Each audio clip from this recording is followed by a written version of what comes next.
Westerns get a bad rap when it comes to history. A lot of them throw accuracy right out the window. Fancy gunfights, spotless cowboy outfits, and towns that look like they were built last Tuesday. But every once in a while, a Western actually tries. Now, no Western is completely accurate. Maybe they get the timeline right but mess up the clothes. Maybe the weapons are period accurate, but the dialogue isn't. But some movies put in the effort, and those are the ones we're talking about today. This might be the most realistic take on pioneer life ever put on film. And I do mean realistic, long, slow, exhausting, because that's exactly what traveling the Oregon Trail was like. The story itself is based on real history. In 1845, a frontier guide named Stephen Meek led a wagon train through the Oregon high desert, promising them a shortcut. It wasn't. The journey turned into a disaster, and people died because of his mistake. Most Westerns don't even try to get the details right, especially when it comes to costumes. Hollywood almost never gets bonnets right. Studios didn't like them because they hid actresses' faces, so they just changed them. But in Meek's Cutoff, they actually used them the way they were meant to be worn. Most modern Westerns go for big, wide landscapes, but Meek's Cutoff was filmed in 1:3:1, the same boxy aspect ratio that classic Westerns used before the 1950s. It does something interesting here. It makes the landscape feel endless, but the people feel trapped. Roger Ebert called this the first film I've seen that evokes what must have been the reality of wagon trains to the West. Spaghetti Westerns usually aren't known for historical accuracy, but The Great Silence actually gets a lot right.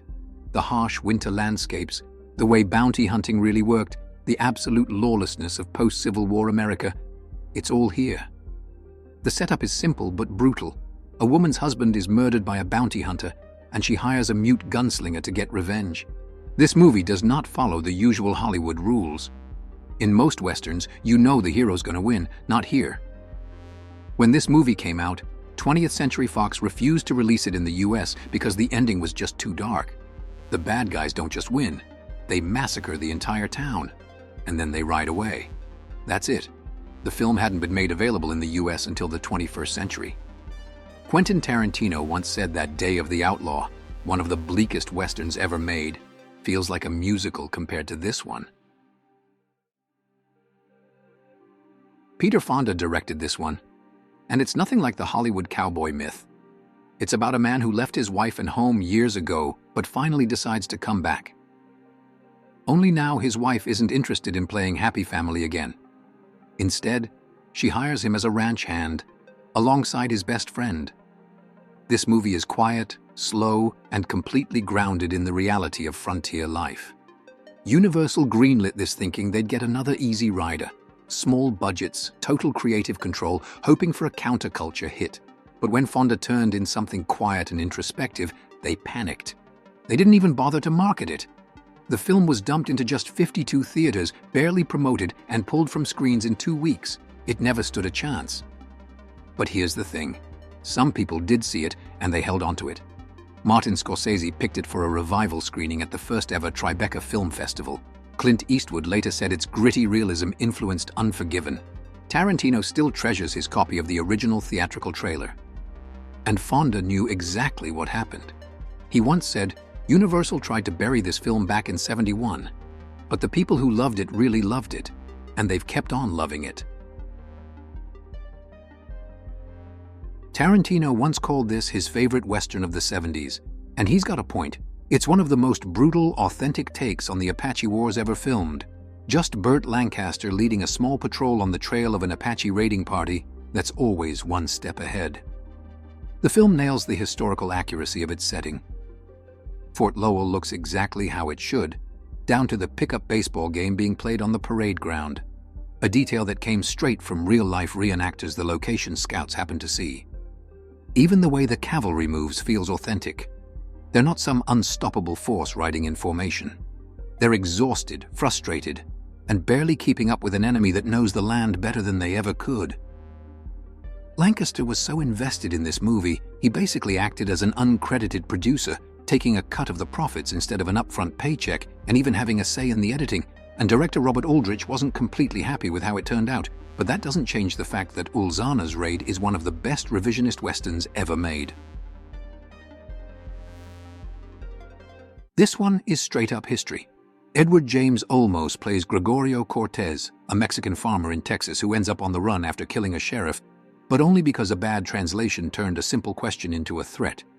That one mistake led to an 11-day, 450-mile chase with 600 men hunting him down. This movie doesn't exaggerate a thing. It nails the language barriers, the legal system working against him, and the racial tensions of the time. It's so naturalistic it almost feels like a documentary. The real case only got bigger with time. Cortez became a folk hero, with his story being told in songs, books, and eventually this film. But even if you don't know a thing about the real history, the Ballad of Gregorio Cortez still works as a damn good western. For the people who get it, Dead Man is one of the most unique, historically grounded westerns out there. It just happens to also be completely insane. For all its surreal moments, black and white cinematography, cannibal bounty hunters, existential ramblings, it gets a surprising amount right. The weapons, the lawlessness of the frontier, the way it actually acknowledges industrialization wiping out native land. This is the stuff most westerns don't even touch. And Gary Farmer as Nobody is easily one of the most authentic indigenous characters in any western period. The problem is, no one knew what to make of this thing. It cost $9 million to make and barely pulled in $1 million. Roger Ebert famously hated it, saying that Dead Man is a strange, slow, unrewarding movie that provides us with more time to think about its meaning than with meaning. Hollywood has made more movies about Geronimo than just about any other native leader. But most of them weren't exactly accurate. This one actually tries. Walter Hill and John Milius put serious effort into getting the details right. Production designer Joe Alves worked with an Apache technical advisor to recreate the villages. Costume designer Dan Moore made sure the cavalry uniforms were some of the best ever put on screen. Even the reenactors knew their drills. So why did it flop? Well, 5 days before it hit theaters, TNT dropped their own Geronimo movie on TV. Walter Hill later said, "I don't think there are a hell of a lot of movies where you can take basically the same story, show it to 50 million people and bring yours out a week later and think that you're going to do great." The film bombed hard, making just $18 million on a $35 million budget. Ang Lee took a very different approach to the Civil War with this one. This isn't a traditional war movie, it's more of a character study. But in terms of historical accuracy, it's easily one of the best Civil War films ever made. And the attention to detail is insane.